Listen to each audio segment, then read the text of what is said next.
வணக்கம். இன்றைய பதிவில் நம்ம பார்க்க போறது ஆன் பர்பஸ். ஆன் பர்பஸ் வேணும்னே பண்றான், திட்டமிட்டே பண்றான், நினைச்சு பண்றான் அப்படின்னு சொல்லக்கூடிய விஷயங்கள்.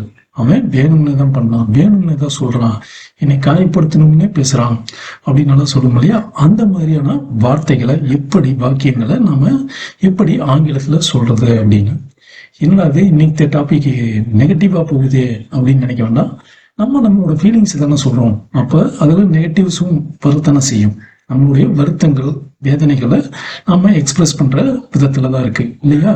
அப்ப இந்த ஆன் பர்பஸை நம்ம பாசிட்டிவாகவும் யூஸ் பண்ணலாம். அதை பத்தி கடைசியா பார்க்கணும். அதுக்கு முன்னால நம்மளுடைய வேதனைகளை எப்படி வெளியில சொல்றது அப்படிங்கிறதுக்கு இந்த ஆன் பர்பஸ் யூஸ் பண்ணி எப்படி சொல்றது அப்படிங்கிறத இன்றைய பதிவுல பார்க்க போறோம். ஸோ கவனமா பாருங்க.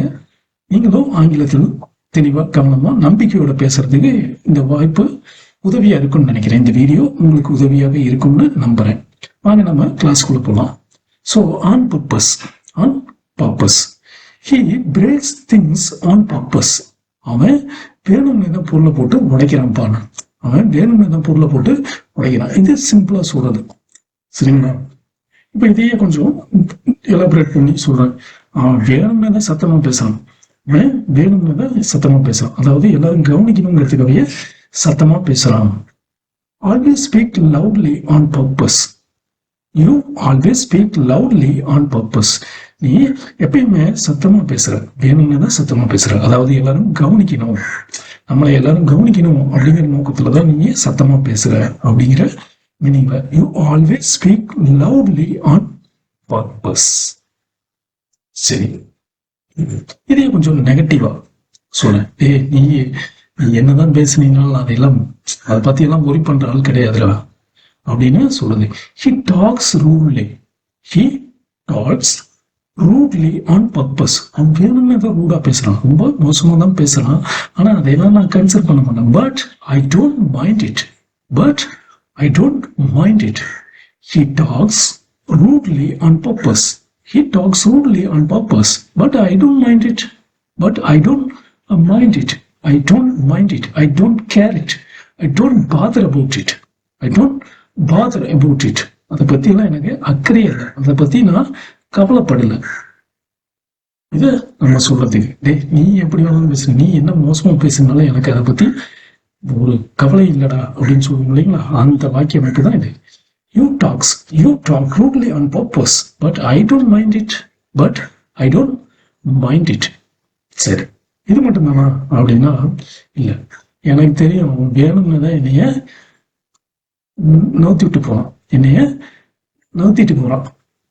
அதாவது கவனிக்காம போறான், புறக்கணிக்கிறான், தவிர்க்கிறான் அப்படிங்கிறது. I know that he ignores me on purpose. He avoids me on purpose. I know that he ignores, புறக்கணிக்கிறது, avoid, தவிர்க்கிறது, avoids me on purpose. So ignores or avoids me on purpose. என்னை வேணும்னு தான் அவன் அவாய்ட் பண்றான், தவிர்க்கிறான். சரிங்களா? சரி, இப்ப இதெல்லாம் வந்துட்டு ப்ரெசென்ட்ல பார்த்துட்டு இருந்தோம் இல்லையா? இப்ப இதே பாஸ்ட்ல பார்ப்போம். பாஸ்ட் டென்ஸ்ல எப்படி பண்ணலாம் அப்படின்னு நம்ம ஆல்ரெடி கம்ல பார்த்தோம் இல்லையா? Come late. She came late. She came late. அவ தாமதமா வந்தா. அவன் வேணும்னு தான் தாமதமா வந்தாப்பானா. She came late on purpose. She came late on purpose. அவன் வேணும்னு தான் லேட்டா வந்தா. ஏன் அப்படிங்கிறது அது நெகட்டிவாகவும் இருக்கலாம், பாசிட்டிவாகவும் இருக்கலாம். அந்த ரீசனை பின்னால ஆட் பண்ணிட்டீங்கன்னா இன்னும் கொஞ்சம் டீட்டெயில்டா இருக்கும். இப்ப நம்ம சும்மா சொல்லலாம் வேணும்னு தான் லேட்டா வந்தாப்பா அப்படின்னு. சரி, இப்ப யாரோ ஒருத்தர் நம்மளோட பொருளை உடைச்சிடறாங்க. அதுதான் நம்ம முன்னே பார்த்தோம் இல்லையா? He breaks things on purpose. அவன் வேணும்னு உடைக்கிறான் அப்படின்னு. வேணும்னு உடைச்சான், வேணும்னு உடைச்சான். He broke a pen, pencil or something else. He broke something on purpose. அவன் வேணும்னு தான் அவன் உடைச்சான். He broke it on purpose. Broke that on purpose. He broke this on purpose. So broke, உடைச்சான். அவன் வேணும்னு தான் இதை உடைச்சான். எதை? அந்த பொருளை நீங்க மென்ஷன் பண்ணி சொல்லலாம். சரி, இப்ப அவன் வேணும்னதை என்னை பார்த்து கோவப்பட்டான், கோபமா கத்துனான். அவன் என் மேல என்னை கத்துனான். எல்லாருமே ஷாக் ஆயிட்டாங்க. அந்த பெரிய மீட்டிங்ல, பப்ளிக் பிளேஸ்ல சடார்னு என்னை பார்த்து டக்குன்னு கத்துறான், வேணும்னு கத்துறான். எல்லாரும் கோவப்படுறாங்க. எப்படி சொல்லுவோம்? He shouted at me on purpose. He shouted at me on purpose. And everyone was shocked, surprised. இந்த மாதிரி நம்ம ஏதாவது கடைசியா போடும்போது அதனுடைய சென்டென்ஸ் எவ்வளவு எஃபெக்டிவா வருது பாருங்களேன். He shouted at me on purpose and everyone was shocked. Everyone was shocked. அவன் வேணும்னு என்னைய கத்துனான், என்கிட்ட கத்துனதும் எல்லாரும் ஆச்சரியமாயிட்டு, எல்லாத்துக்கும் ஆச்சரியமா போச்சு. சரி, இது வரைக்கும் நம்ம பாசிட்டிவா நெகட்டிவா பார்த்தோம் இல்லையா? இப்ப கொஞ்சம் பாசிட்டிவா பார்க்கலாமே. smiled on purpose to make us cheer. அவ எங்களை பார்த்து அவன் சிரிச்சதே எங்களுக்கு உத்வேகம் அளிக்கதான். சரிங்களா? சோ இந்த மாதிரி நம்ம என்ன பண்ணலாம்? நம்ம பாசிட்டிவாவும் இந்த ஆன் பர்பஸ் யூஸ் பண்ணலாம். She came on purpose. She came early on purpose to help us. I reached early on purpose to help my friend. You spoke softly on purpose to calm everyone. You spoke softly on purpose to calm everyone. I prepared a surprise for you on purpose to cheer you up. I prepared a surprise for you on purpose to cheer you up. To cheer up you. உங்களை ஆச்சரியப்படுத்தணும், மகிழ்ச்சி செய்வதனும், உங்களுக்கு ஒரு surprise பண்ணணும் அப்படின்னு நான் surprise பண்ணணும், உங்களைய உற்சாகப்படுத்தணும். I prepare a surprise for you on purpose to cheer up. உங்களுக்கு உத்வேகம் கொடுக்கணும் அப்படிங்கிறதுக்காக நான் ஒரு சர்ப்ரைஸ் தயார் பண்றேன். They organized the party on purpose to celebrate their success. They organized. அவங்க ஒரு பார்ட்டியை ஏற்பாடு செய்தார்கள். அவங்க என்னன்னா ஒரு பார்ட்டியை ஏற்பாடு செஞ்சாங்க. எதுக்காக? அவங்களுடைய வெற்றியை கொண்டாடுவதற்காக.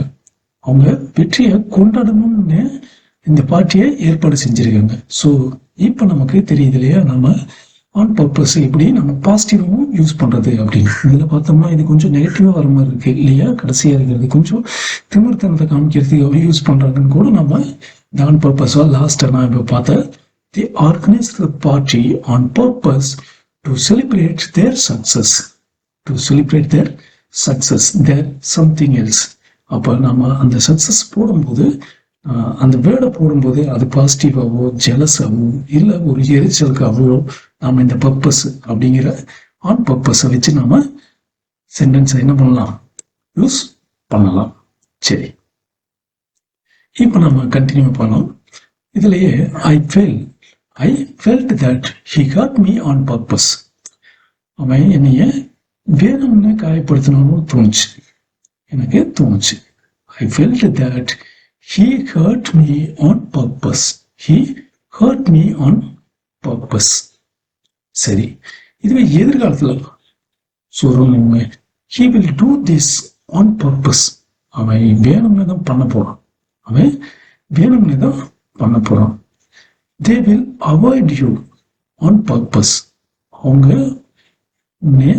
தவிர்க்க போகிறாங்க, தவிர்க்கிறதுக்கு போறாங்க, வேணும்னே தவிர்க்க போறாங்க. They will avoid you on purpose. இப்ப நீ இந்த மாதிரி காயப்படுத்துற மாதிரி பேசுறியோ அப்போ உன்னை அவங்க வேணும்னே தவிர்ப்பாங்க, வேணும்னே தவிர்ப்பாங்க. இப்போ நம்ம ஜென்ரலா ஒரு சென்டென்ஸ் பார்ப்போமே, நான் அவனை மன்னிக்க தயார் தான் சார், ஆனா அவன் என்ன பண்ணுவான், அவன் மீண்டும் இதை தான் பண்ணுவான். நம்ம சொல்லுவோம் இல்லையா, இந்த sentence I will forgive him, I will forgive him, நான் அவனை மன்னிச்சிருவேன், நான் அவனை மன்னிச்சிருவேன். But I know, but I know he will do it on purpose again. ஆனா எனக்கு தெரியும் அவன் மறுபடியும் இதைத்தான் செய்வான், மறுபடியும் இதையே தான் செய்வான். அதாவது நான் அவன் மீண்டும் இப்படியேதான் செய்வான்னு தெரியும், அதனால இந்த முறை மன்னிக்கிறேன், மன்னிக்க மாட்டேன் அப்படிங்கிற மாதிரி. ஐ வில் ஃபர்கிவ் ஹிம், நான் அவனை மன்னிப்பேன், ஆனா அவன் மறுபடியும் இதே தான் செய்வான்னு எனக்கு தெரியும், அதனாலதான் யோசனை பண்ணிட்டு இருக்கேன் அப்படின்னு. சரி, இப்ப இங்க பட்டுக்கு பதில சோ போட்டு பார்ப்போமே என்ன மீனிங் வருதுன்னு. ஐ நோ, அப்படியே சென்டென்ஸ் ஃபர்ஸ்ட் செகண்ட் சென்டென்ஸ் இங்க வருது. ஐ know he will do it on purpose again, so I will forgive him this time and be careful next time. அவன் இது என்ன மீண்டும் செய்வான்னு எனக்கு தெரியும், அதனால இந்த முறை நான் மன்னிச்சு விட்டுறேன், அடுத்த முறை கொஞ்சம் கேர்ஃபுல்லா இருப்பேன் கேர்ஃபுல்லா இருக்கணும் அப்படின்னு. இதே கொஞ்சம் ஜென்யூனா சொல்றேன். ஐ will forgive him so that he may realize his mistake. அவனோட தவற தெரிஞ்சுக்கணும், உணரணும் அப்படிங்கிறதுக்காகவே நான் இந்த தடவை மன்னிச்சிருங்க. ஐ will forgive him, I will forgive him so that he may realize his mistake. யாரு? நம்ம பசங்க வீட்டில் இருக்கவங்க யாராவது பண்ணுனா இந்த ஆப்ஷன் தான் நம்ம எடுப்போம். நான் மன்னிக்கிறேன், ஏன்னா தப்பு உணரணுங்கிறதுக்காகவே நம்ம மன்னிக்கிறோம் அப்படின்னு. ஸோ இது கொஞ்சம் பாசிட்டிவா இருக்கு இல்லையா? இது பிகாஸ் இல்லையா, பிகாஸ் யூஸ் பண்றேன், என்ன வருதுன்னு பாருங்களேன். ஐ will forgive him, I will forgive him because I know he will do it on purpose again. அவன் மீண்டும் இதையே செய்வான்னு தெரிஞ்சதால நான் அவனை மன்னிக்கிறேன். இப்படி இருந்தாலும் அர்த்தம் பண்ண போறான், நாய் மேல நிறுத்த முடியாதுங்கிற கேரக்டர். ஸோ என்ன பண்றோம், மன்னிச்சு விட்டுலாம், இல்லைன்னா அதை மைண்ட்ல ஏத்திட்டு அது ஒரு மாதிரி நசப்படும். ஸோ பெட்டர் என்ன சொல்றேன், ஐ will forgive him because I know he will do it on purpose again. இதேதான் செய்வான் அப்படின்னு, அவன் திருந்த மாட்டான்னு எனக்கு தெரியும் அப்படின்னு, திருந்த மாட்டான்னு தெரியும், அதனால என்ன பண்றது, மன்னிச்சு விட்டுற வேண்டியது, அவன் வாழ்க்கை அனுபவிக்கிட்டோம் அப்படின்னு. சரி, இப்ப இதுல ஆஸ் போடுறேன், என்ன ஆகுதுன்னு பாருங்களேன்.